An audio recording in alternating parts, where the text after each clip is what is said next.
시편 9편 1절부터 마지막 절까지 말씀 우리가 함께 상고해 보도록 하겠습니다. 자, 시편 9편을 보면 표제에 그렇게 되어 있습니다. 다윗의 시다. 다윗의 시인데 인도자를 따라서 문납변에 맞춘 노래다.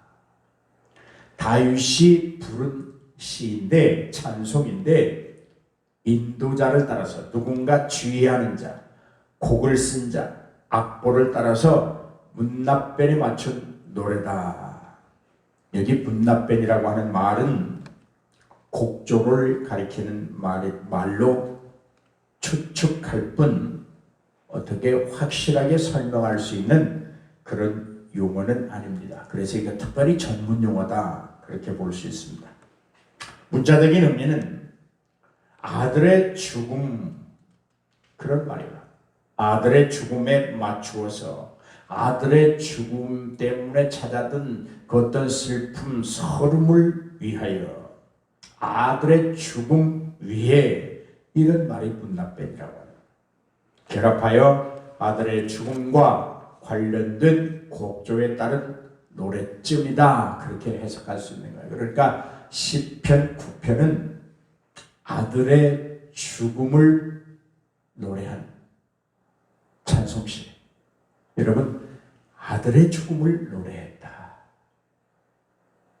아들의 죽음 앞에서 그냥 방성대곡하고 그 슬픔이 더 커서 하나님을 잃어버린 그런 영혼의 상태가 아니라 아들이 죽었지만 그 죽음을 통해서도 하나님을 찬양했다.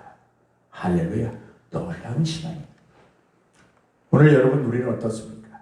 조금만 더 노려보냐 고통이 찾아오면 순식간에 하나님을 잊어버립니다. 내가 언제 하나님과 동행했던 사람이야 할 정도로 그렇게 우리는 확 변해버립니다. 다윗의 신앙과 우리의 신앙의 차이점이라고 말할 수 있습니다.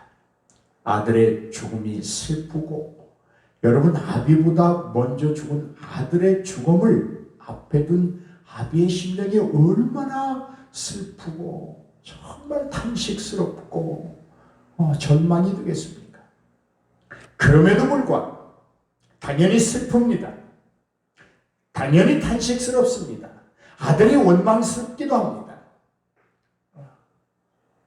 그럼에도 불구하고 다윗은 그 죽음 위에 하나님을 향한 찬송의 시를 전하였다.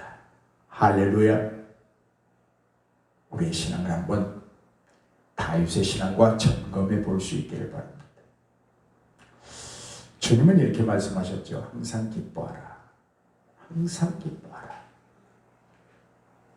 너에게 절망이 극심할지라도 너에게 아들이 죽은 그 정말 슬픔 중에 슬픔의 현장에서도 너는 기뻐하라.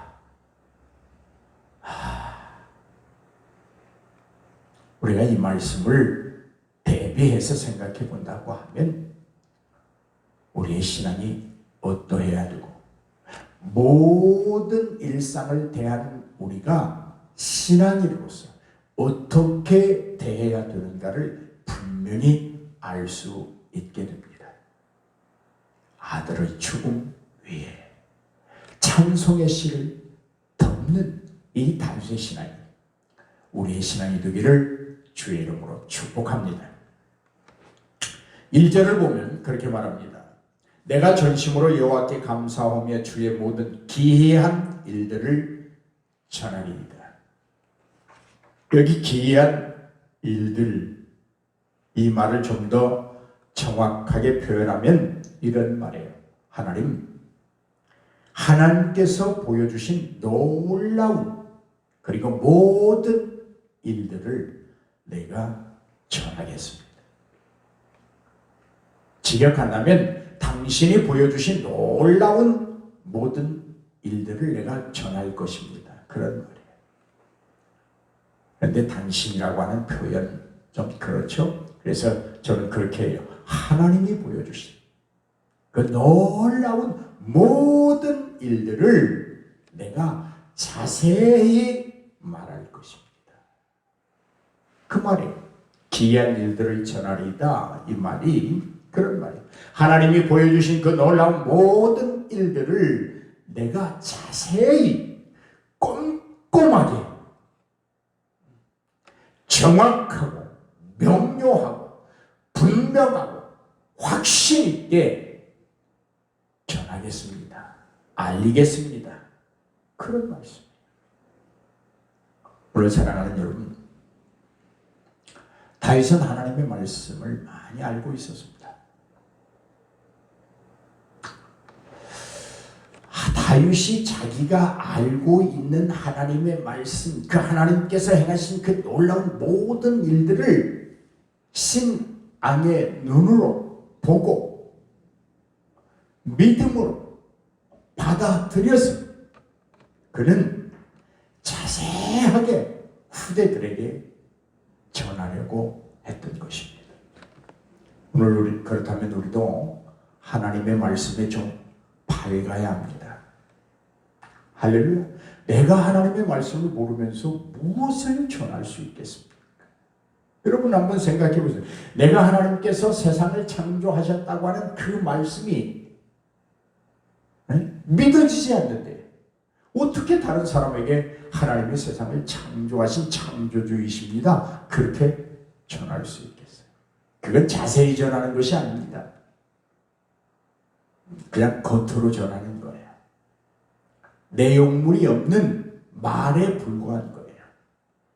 우리가 전하는 하나님의 복음은 반드시 내용물을 담고 있어야 돼요. 그것이 뭐냐면 내가 이 말씀을 믿습니다라고 하는 나 자신의 고백이 100% 있어야 그 말씀을 전하게 되는 것입니다. 그때 성령이 역사하는 것입니다. 오늘 우리가 살아가는 삶 속에서도 마찬가지입니다. 그 말씀들이 어떤 이에게는 능력이 되고 어떤 이에게는 아무런 것도 나타나지 않는다고 하면 이런 차이예요. 말씀이 능력이 되는 자의 삶은 그 말씀을 100% 믿는 거예요. 말씀이 똑같이 읽고 보고 들었지만 그 말씀의 능력이 나타나지 않는 자의 그 믿음은 그 말씀을 그대로 명확하고 분명하게 확신에 차게 믿지 못한다고 하는 거예요. 사랑하는 여러분, 말씀은 능력입니다. 말씀은 능력입니다. 사람들이 말씀을 읽다가 병이 낫고 말씀을 보다가 눈이 밝아지고 말씀을 읽다가 기적을 체험하게 되고, 할렐루야. 말씀은 능력이에요. 내가 믿는 만큼 내 삶의 능력이 되어 나타납니다. 우리 말씀 만져볼 수 있어요. 말씀 느껴볼 수 있어요. 말씀 마주쳐 부둥켜 안아볼 수 있어요. 이렇게 말하면 혹시 저를 이단으로 보실지 모르겠지만 아니에요. 이런 의미예요. 말씀이 능력이 되어 내 삶의 현실 속에서 능력으로 나타나는 것을 체험하고 누리는 자라고 하면 말씀을 만난 거예요. 말씀을 보고 있는 거예요. 말씀과 악수하고 있는 거예요. 그런 의미예요. 오늘 저와 여러분이 하나님이 보여주신 그 모든 놀라운 모든 일들 자세하게 전할 수 있는 저와 여러분이 되기를 주 이름으로 권면합니다. 다음 4절 말씀을 한번 보시겠습니다. 4절. 주께서 나의 의와 송사를 변호하셨으며 보좌에 앉으사 의롭게 심판하셨나이다.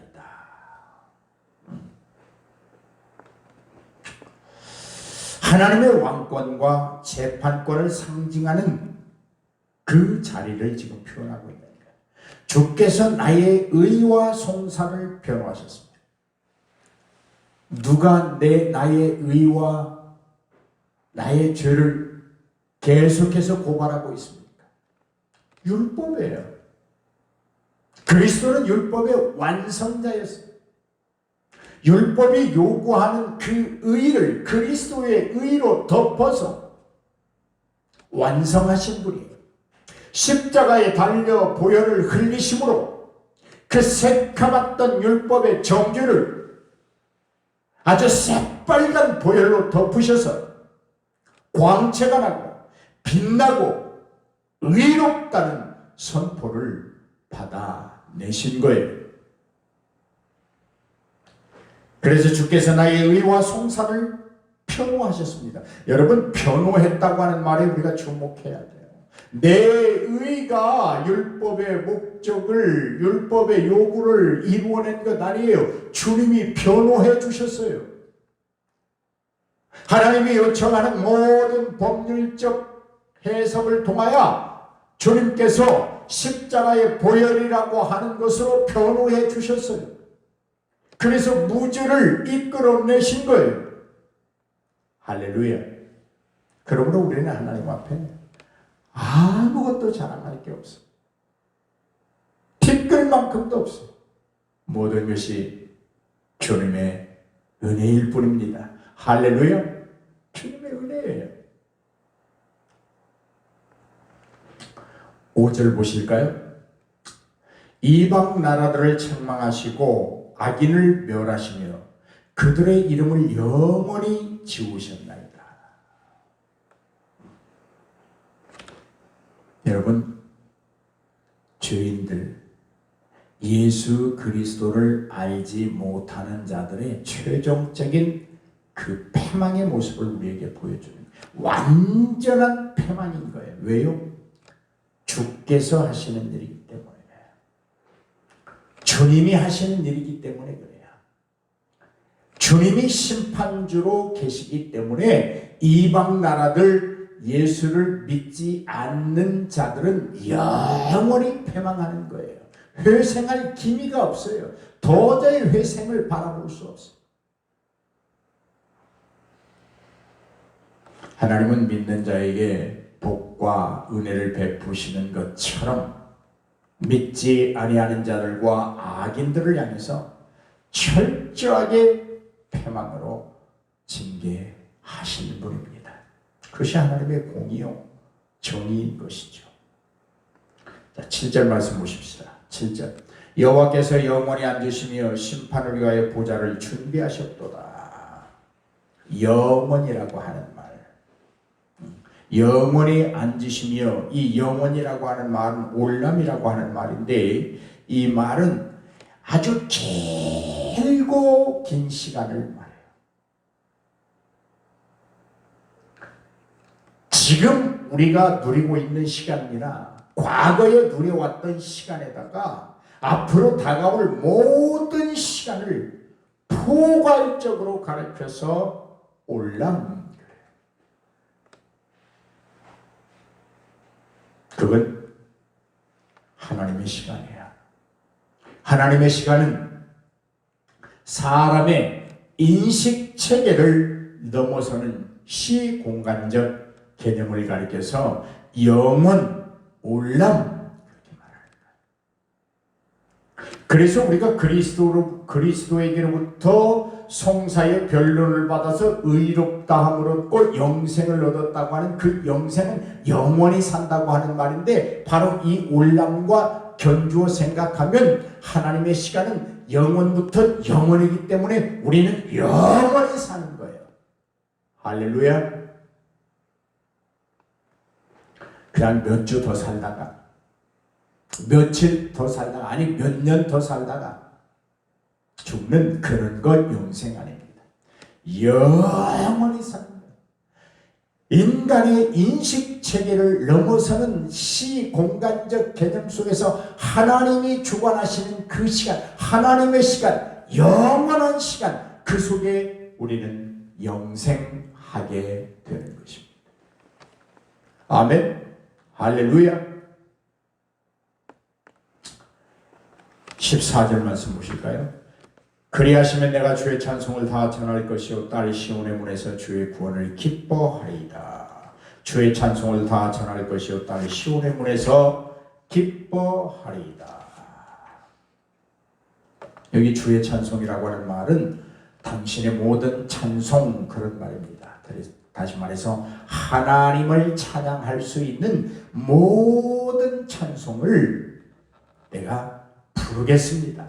부르되 기뻐하겠습니다. 기쁨으로 부르겠습니다. 여러분, 목사로서 이렇게 단에 서서 예배를 인도할 때 여러분의 찬송하는 모습을 보면 아쉬운 자도 있고 참 기쁨과 즐거움이 넘쳐서 부르는 자들도 있고 그냥 순서에 있으니까 따라서 하는 자들도 있고, 그런 모습을 보면 참 마음이 번민스러워져요. 그런데 오늘 이 기자는 다윗은 아들의 죽음 위에서 항상 기뻐하라는 하나님의 말씀을 기억하면서 하나님께 찬송하는 이 다윗은, 나는 내가 지금 아들이 죽은 이 상황이지만 나는 주님을 향한 모든 찬송을 기쁜 마음으로 부르겠습니다.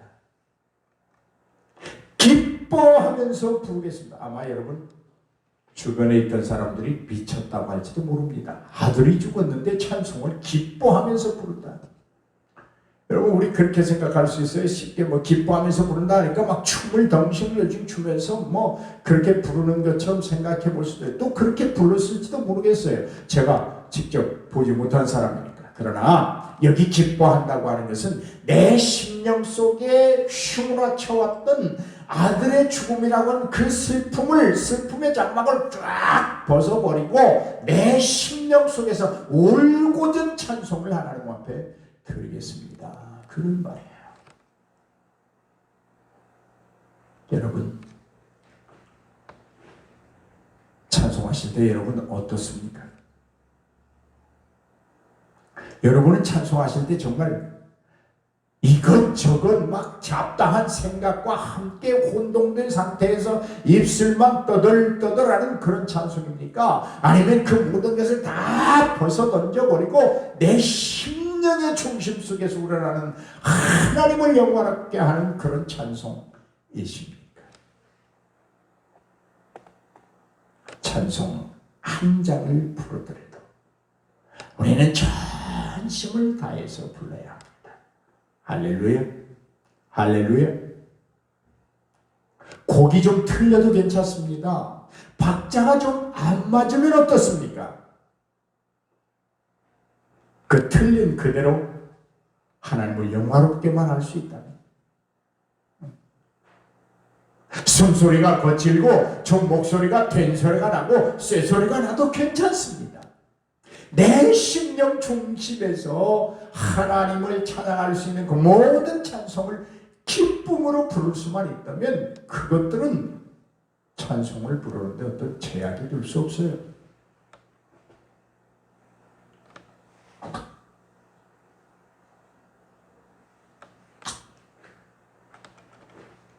(16절) 보시겠습니다. 여호와께서 자기를 알게 하사 심판을 행하셨으며 악인은 자기가 손으로 행한 일에 스스로 얽힐도다. 학가yon 셀라. 학가요이라고 하는 말이 뭘까 여러분 궁금하지요? 노래 방법이나 반주에 대한 용어예요. 요즘은 트로트도 있고 발라드도 있고 세미 클래식도 있고 여러 가지 장르가 있듯이 그런 거예요. 또 반주에 사용되는 그 어떤 악기들이나 이런 것들을 말해요. 요즘 키보드도 치고 피아노도 치고 파이프 오르간도 치고 여러 가지 하잖아요. 기타도 치고 봐도 그런 거예요. 근데 이 학가요이라고 하는 노래 방법이나 반주에 대한 용어인데 이런 의미예요. 탄식하다, 묵상하다, 작은 소리로 내가 읊조리다 라고 하는 이 하가에서 파생된 말이에요. 그러므로 여러분 보세요. 이 시가 어떤 시였다고요? 아들의 죽음 위해서 지금 부르는 소리예요. 그러니까 다윗이 잘 때 춤추고 덩실덩실거리고 그러지 않았다는 것을 우리가 알 수 있어요. 탄식하면서 슬픔은 슬픔대로 안고 있으면서도 하나님을 거침없이 찬양해내는 다윗. 묵상하듯이 막 입술로 떠버리고 벌쩍벌쩍 뛰면서 그냥 막 자기 머리에 그냥 불덩이가 떨어진 것처럼 막 감정이 끌어오르고 막 그 순간에는 어찌할지 모르는 그런 것 아니고, 하나님이 행하신 모든 일들을 묵상하면서 자기 아들의 죽음과 영광을 생각하니 그것마저도 하나님 앞에 영광이 되고 찬송이 된다고 하는 이런 고백입니다. 그래서 작은 소리로 읊조렸다 이런 말이에요. 오늘 사랑하는 여러분, 성령이 임하고 성령이 불같이 임하면 어떤 것들이 표적으로 나타날까? 원래 사도행전에서 잘 아십니다. 마가요한의 다락방에 120문도 위에 각 사람의 머리 위에 성령이 불같이 임하니까 어떤 표적이 나타나요? 오늘날처럼 막 은혜 받았다고 방방 뛰고 막 뒹굴고 쓰러지고 그냥 뭐 그렇습니까? 그렇지 않아요. 하나님은 인격자이십니다. 성령 받았다고 하는 사람을 많은 사람 앞에서 그 순간 부끄럽게 하지 않습니다. 제 이야기 아니잖아요. 성령에 기록되어 있는 것만 믿으면 성령은 미치광이가 아닙니다. 점잖으십니다. 인격적이시고 도덕적이시고 윤리적이십니다. 어떻게 내가 하나님 앞에 기도하다가 능력 좀 받았다고 해서 성도들을 등쳐먹고 사기쳐먹고 이용하고 그럴 수 있단 말이에요.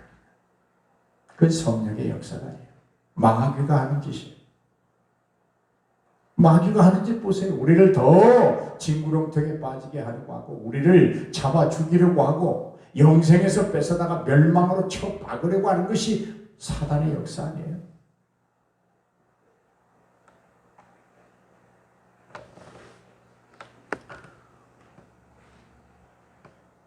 사랑하는 성도 여러분, 오늘 이 말씀을 살펴보면서 여러분은 어떤 생각을 하십니까? 무엇을 깨달으셨습니까? 말씀으로 돌아가야 합니다. 특별히 마지막 때일수록 말씀 굳게 붙잡아야 됩니다. 이적과 기적과 표적이 아닙니다. 말씀입니다. 요한복음 1장 1절로부터 읽어보세요. 말씀이 하나님이시요 하나님이 말씀이에요. 말씀이 없는 믿음 위험합니다. 말씀을 벗어난 것을 성령의 역사라고 말하는 것 대단히 어쩌면 거짓입니다. 말씀입니다.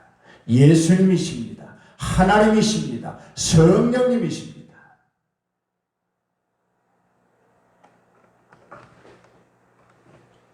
여러분, 오늘 이 다윗보다 더 큰 슬픔이 있으십니까? 없을 것입니다. 아들이 죽었습니다. 아비보다 먼저 죽었습니다. 그 아비의 심정은 저 잘 모르겠습니다. 경험하지 않았기 때문에. 그러나 최고의 슬픔이고 견딜 수 없는 고통이고 아픔이라고 하는 것을 추측해 봅니다. 그런데 그럼에도 불구하고 다윗은 묵상하듯이 잔잔한 소리로 하나님 앞에 찬송하고 있습니다. 오늘 저와 여러분이 이것이 바로 예배예요. 예배가 삶이요, 삶이 예배되는 것, 아마 이 다윗의 지금 이 모습 속에서 우리가 분명하게 찾아볼 수 있습니다. 사랑하는 성도 여러분, 우리는 예수 소망교회를 섬기는 자들입니다. 이 앞에 보이십니까? 예수님의 소망을 이루는 교회 되기 위해서 저와 여러분이 먼저 말씀에 밝아야 합니다. 말씀을 날마다 먹어야 합니다. 이해가 되지 않아도 먹어야 합니다. 이해가 되는 부분은 더 달게 먹으면 됩니다. 이해가 되지 않는다면 딱 기록해뒀다가 그래도 여러분보다 먼저 신학을 공부한 담임 목사에게 물으시면 됩니다. 요즘 얼마나 묻기 좋습니까? 카톡으로든 문자로든 목사님 제가 성경을 읽다 보니까 이 성경 구절이 있는데 이해가 되지 않습니다. 그러면 목사가 신바람 나서 답해줄 거예요. 그런데 우리 성도들은 저보다 성경을 더 많이 아는 것 같아요. 아무도 물어보는 사람이 없어요, 지금까지. 이럴 때 할렐루야를 해야 될지 아니면 근심을 해야 될지 모르겠어요. 사랑하는 여러분, 주님은 우리에게 항상 기뻐하라고 말씀하십니다. 언제든지 기뻐하라는 말입니다. 어떤 환경 속에서도 기뻐하라는 말입니다. 무슨 일을 만나도 기뻐하라는 말입니다. 그러면 우리의 믿음을 좀 더 진일보 한 걸음 더 정성을 향해 내디뎌야 됩니다. 주저앉고 멈추어서는 그렇게 할 수 없습니다. 기뻐하십시다. 다윗처럼 찬송하십시다. 아들의 죽음 위에서도 찬송하십시다. 절망과 고통과 최고의 아픔이 억누르는 그 순간에도 찬송하십시다. 그것이 우리가 보여줄 수 있는 항상 기뻐하라고 하는 그 말씀이 내게 능력으로 나타나는 현장이 되는 것입니다.